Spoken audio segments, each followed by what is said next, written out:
છે અને બીજી વસ્તુ આ મહારાજ રાજા બલિની તપોભૂમિ યજ્ઞશાળા આપણે ભરૂચને મળેલી છે. એટલે આ મહાન પ્રદેશ ભરૂચ દેશ આપણો ગૌરવ છે અને અહીંયા આપણને રહેવાનું અને માં નર્મદાનું દર્શન કરવાનું જો મળતું હોય એનાથી બીજું ભાગ્ય કંઈ હોઈ શકે નહીં. એટલે રામકથાની અંદર તમે 9 દિવસથી સાંભળી રહ્યા છો કે રામકથા શું છે, રામકથા આને માટે થઈ અને રામકથા સાંભળ્યા પછી આપણે જીવનમાં એનો શું પ્રભાવ પડશે એ ખરેખર એનો પ્રભાવ તરત જ થઈ જાય છે. આગળ થતો નથી અને આગળ થવાનું નથી, પણ જે રામકથા સમજશે તત્કાલિક એને જીવનમાં પ્રભાવ થશે. આપણે જેમ ઇન્જેક્શન લઈએ એન્ટીબાયોટિક, એટલે રામકથા એ એન્ટીબાયોટિક દવાઈ છે. સર્વે રોગની દવા શ્રી રામકથા છે. કારણ કે રામકથામાં લખેલું છે કે મંગલે કરણી કલિમલે હરની તુલસી કથા રઘુ નાથ. આ મંગલ કરનારી અને અમંગલને દૂર કરનારી કથા માત્ર ને માત્ર શ્રી રામ કથા છે, જે આપણે જીવનથી સંપૂર્ણ વ્યથાને દૂર કરી દે. એનું નામ શ્રી રામ કથા છે. એટલે શ્રી રામ શ્રી રામ શ્રી રામ શ્રી રામ. અત્યાર સુધી આપણા દેશ દુનિયામાં કોઈનો રાજ સ્થાપિત થાય અને કોઈ રાજા થાય એને કોઈ કલ્પના નથી કરી અને કોઈ માંગણી નથી કરી અને એને માટે કોઈ કીધું નથી. પણ દેશ દુનિયાના લોકો આજે પણ ઈચ્છે છે, આગળથી ઈચ્છતા આવેલા છે અને આગળ પણ ઈચ્છશે કે આપણે દેશ દુનિયામાં થાય તો શ્રી રામ રાજ થવું જોઈએ. કોઈએ કોઈને રાજની માંગણી નથી કરી, પણ આપણે દેશ દુનિયામાં આજે પણ રામ રાજ થાય બધાની ઉપર અને રામ હંમેશા રાજા રહે એની માંગણી અત્યારે ચાલુ છે.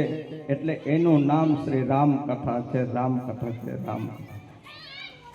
અત્યાર સુધી તમે વિચારતા હશો કે આપણો દેશમાં એવી એક સંસ્કૃતિ આવી, તલવારોની સંસ્કૃતિ, અત્યાચારોની સંસ્કૃતિ, આતંકવાદીઓની સંસ્કૃતિ, જે કોઠારાઘાત માત્ર કર્યા તો રામને ઉપર કર્યા. રામનું મંદિર ઢાળી દીધું, રામને મંદિરની ઉપર મસ્જિદ બનાવી દીધું. કારણ કે એમને પણ નામ કમાવવું હોય તો બીજો કોઈ રસ્તો નથી. એને નામ કમાવવા માટે પણ રામની શરણમાં જવું પડે છે, રામનો વિરોધ કરવું પડે છે તો એનું નામ થાય છે. તો જે સીધા સીધા રામના નામ લેતા હશે તેનું કેટલું નામ થશે એનાથી તમે અંદાજ લગાવી શકો છો. એટલે આપણે ભારત દેશમાં અને દેશ દુનિયામાં રામની રાજની કલ્પના આપણે કરેલી છે અને રામની રાજની સ્થાપના પૂરી થઈ ગઈ આપણે દેશમાં. અને 500-600 થી વર્ષો જે જૂનું કલંક આપણે દેશ ઉપર હતો, માથા ઉપર હતો, એ આપણા પ્રધાનમંત્રી યોગીજી બધા મળીને અને આપણે સૌ મળીને પૂરું કરી દીધું. અને 22 જાન્યુઆરી 2024ના દિવસે ભગવાન શ્રી રામ પાછા આપણા દેશના રાજા બન્યા. એ એકનું બલિદાન નથી, હજારો લોકોનું બલિદાનની ગાથા છે. હજારોનો શિર કતલેઆમ કર્યો છે આ લોકો. અને જ્યારે મંદિર ઢાળવાનો સમય હતો 1527 પહેલા, ત્યારે સાધુ સંતો 1.5 લાખ સાધુ સંતો કતલેઆમ કરવામાં આવેલો, કે આપણે ભૂલવાનું નથી. એ બધાનું બલિદાનનું પરિણામ સ્વરૂપ આજે શ્રી રામ પાછો આપણે આપણા મંદિરમાં સ્થાપિત થયા. એટલે હું કહેવા માંગુ છું કે આપણા દેશમાં મંદિર બની ગયો છે, એ વાત આપણને બધાને સારી લાગે અને બનવું જોઈએ. પણ હવે એક વાત બાકી છે કે આપણા દેશમાં મંદિર બની ગયો છે, પણ આપણા દેશને જ મંદિર બનાવી દેવાનું છે. એ વાત હજુ બાકી છે. આપણા દેશ જ મંદિર બની જશે ક્યારે? કે એવું રામકથાનું વાંચન થશે, રામકથા દરેક ઘરમાં થશે. નાના છોકરાઓને રામ શું છે એને માટે આપણે બતાવવું પડશે, આંગળી પકડીને રામાયણ ઓર ગીતા મહાભારતનું અધ્યયન કરાવવું પડશે. તો જ આપણા કણ કણમાં મન મનમાં જન મનમાં રામ રહી શકશે. એટલે રામનું રાજની સ્થાપના આપણે દેશમાં થઈ ચૂકી છે. આ રામ રાજ્ય છે, કૃષ્ણ રાજ્ય છે. એટલે રામની કલ્પના અને રામ રાજની કલ્પના આપણે મનમાં હશે તો આપણે જીવનમાં ચોક્કસ થશે. એ વાત કોઈ બીજાથી છુપાવેલી નથી. આજે તમે જોવો છો કે આપણે કહવું પડે છે, આજ દેશમાં, આજ સંસ્કૃતિમાં, આજ પ્રભાવમાં કહવું પડે છે, બતાવવું પડે છે કે ગર્ભવતી કહો કે અમે હિન્દુ છીએ. पर ए संस्कृति आपणे केम अपनावी पड़े कि कहूँ पड़े, आपने सिक्को बतावू पड़े, निशानी बतावू पड़े. आ समय एटले आयो कि आपणे चौक्कस नहीं रहा, सजग नहीं रहा, अडग नहीं रहा. एटले आपणे आजे कहेवानी तक पड़ी कि अमे आ बापना छोकरा छे, अमे कोई जाणे. जाणे आपणे आ संस्कृतिनी माटे अडग अने सजग रहीशुं तो कोईनी मायनी लालनी ताकत नहीं कि आपने बताववानी, कोईने एफिडेविट करवानी जरूर पड़े. एटले आपणा देशना सरकारो चौक्कस थई गई है, सजग थई गई है. आजे तमने खबर हशे कि केटला बीजा देशोना लोको आपणे अहींया घुसी गया छे.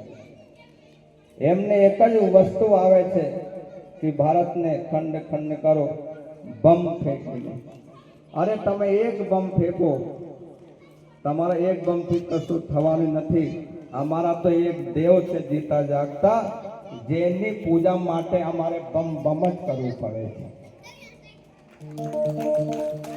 बम बम तो अमे दररोज करीए छे, एनाथी अमारा देवता प्रसन्न थाय छे. तमे एक नहीं 10 बम फेंकशो तो पण सनातनी संस्कृति ने करशो थवानुं नथी. जे बम फेंकशे ए ज बम थी उड़ी जशे. एटले आपणे रामकथानुं आयोजन करीए. आजे रामकथा ज्यारे अहींया विराम पामी रही है, पर विराम नहीं, आपणे बीजा जग्या पर रामकथा चालू होवी जोईए. अने युवानो खास करीने आ रामकथाथी जोड़ाय.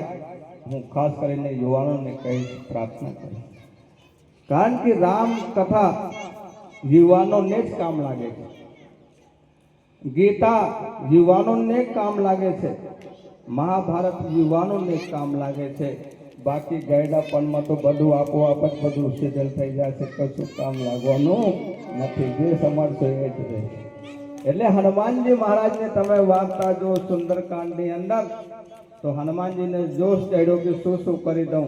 पर जामवंतजी रामायण में कहे छे कि हनुमान तारामां जोश छे पर होश नथी, अने मारामां होश छे तो मारामां जोश नथी.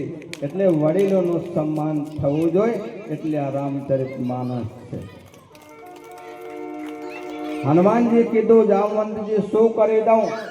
आनहु यहाँ त्रिकूट उपारी, सीताए सहित राहो नहीं मारी. शुं शुं करी दऊं कहो? तो जामवंतजीए ना पाड़ी, हनुमानजी तमने आज एटલું બધું જોશ ચડી ગયો છે, તમે હોશ ગુમાવી દીધા છો. એટલે હોશમાં રહીને તમારો જોશનો ઉપયોગ થવો જોઈએ. એટલે इतना करहूं तात तुम जाई, सीताए देखी कहूं सुध आई. रामनी राज्यनी स्थापना करवा माटे जोशनी नहीं, होश होવું જોઈએ. એટલે જામવંતજીને ખબર હતી કે હનુમાનજી બધું કામ કરી દેશે તો રામની રાજ્યની સ્થાપના નહીં થાય. એટલે વડીલો કીધું છે કે તમે રામને સાથે રહીને, રામની કથા સાંભળીને, રામનો હોશ રહીને, જોશનો અંદર રાખીને કામ કરો તો રામ રાજ થશે. એટલે આ ચોક્કસ છે. આ રામકથાથી તમારા જીવનમાં પ્રભાવ પડ્યો છે કે નહીં મને ખબર નથી, પણ પડ્યો છે. એટલે તમે લોકો અહીંયા બેઠેલા છો, આ વાત ચોક્કસ છે. એટલે જ્યાં પણ રામકથા થાય, ભાગવત કથા થાય, ત્યાં તમે સમય કાઢીને અવશ્ય જાઓ. આજે હું પણ આપણને ભાગ્યશાળી સમજું છું કે મનોજભાઈ વારંવાર મને ફોન કર્યા